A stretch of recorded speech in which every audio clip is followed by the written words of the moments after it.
আসসালামু আলাইকুম ওয়া রাহমাতুল্লাহি ওয়া বারাকাতুহু। সম্মানিত দর্শক,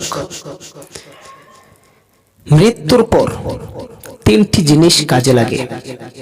মানুষ যখন মৃত্যুবরণ করেন, অর্থাৎ দুনিয়ার হায়াত যখন আপনার শেষ হয়ে যাবে, আপনার হায়াতের মেয়াদ যখন উত্তীর্ণ হয়ে যাবে, তখন আপনার সমস্ত আমলের দরজাগুলো বন্ধ হয়ে যায়। আপনি চাইলেও তখন নিজের জন্য কোনো আমল করতে পারবেন না। আপনি যদি চান আমি নিজের জন্য দান করব, আপনি পারবেন না। আপনি যদি চান আপনি জ্ঞান অর্জন করতে, সেটাও পারবেন না। আপনি যদি চান যে আমি সদকায়ে জারিয়া করব, সেটাও আপনি পারবেন না। সুতরাং আপনার জন্য করণীয় কি? করণীয় হলো যে সময়টাতে আপনার সমস্ত আমল এর দরজা বন্ধ হয়ে যাবে, ওই সময়টা আসার আগে, অর্থাৎ মৃত্যু আসার আগে আপনি তিনটি কাজের গুরুত্ব দিন। সে তিনটি কাজের মধ্যে সর্বপ্রথম হলো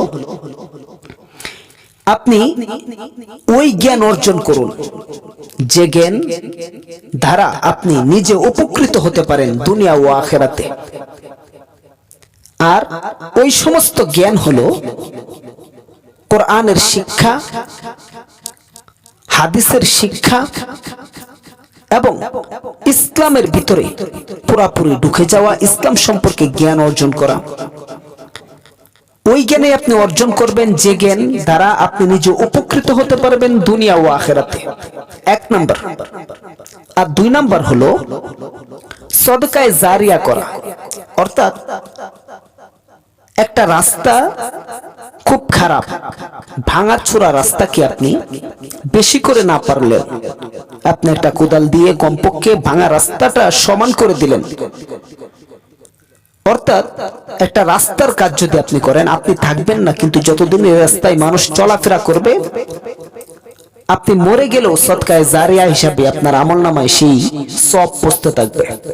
মসজিদ করে দিলেন, মাদ্রাসা বানিয়ে দিলেন, মসজিদে কিংবা মাদ্রাসায় একটা ফ্যানের ব্যবস্থা করে দিলেন, একটা টেবিলের ব্যবস্থা করে দিলেন, কয়েকটা কোরআনুল কারিমের ব্যবস্থা করে দিলেন। এর দ্বারা আপনি থাকবেন না, কিন্তু সদকায়ে জারিয়া হিসাবে আপনার আমলনামায় এই সব পৌঁছতে থাকবে। অর্থাৎ সদকায়ে জারিয়া করবেন। আবার তিন নাম্বার হলো নেক সন্তান, যে সন্তান আপনার মৃত্যুর পরে আপনার জন্য দু হাত তুলে রব্বে কারিমের দরবারে দোয়া করে। এই তিনটি জিনিস, এক নাম্বার হলো ওই জ্ঞান যে জ্ঞান দ্বারা আপনি দুনিয়া আখিরাতে উপকৃত হতে পারেন। দুই নাম্বার সদকায়ে জারিয়া, যেটা আপনার মৃত্যুর পরও আপনার আমলনামায় সব যেতে থাকবে। তিন নাম্বার হলো নেক সন্তান, যে সন্তান আপনার মৃত্যুর পরও আপনার জন্য হাত তুলে দোয়া করবে, কোরআনুল কারীম খতম করে দোয়া করবে, কখনো নামাজ পড়ে দোয়া করবে, কখনো আপনার জন্য তাহাজ্জুদ পড়বে, কখনো আপনার জন্য দান খয়রাত করবে। ওই সমস্ত নেক সন্তানগুলো আপনি দুনিয়াতে রেখে যান। আল্লাহ তাআলা আমাদের সবাইকে জেনে বুঝে আমল করার তৌফিক দান করুন। আমিন।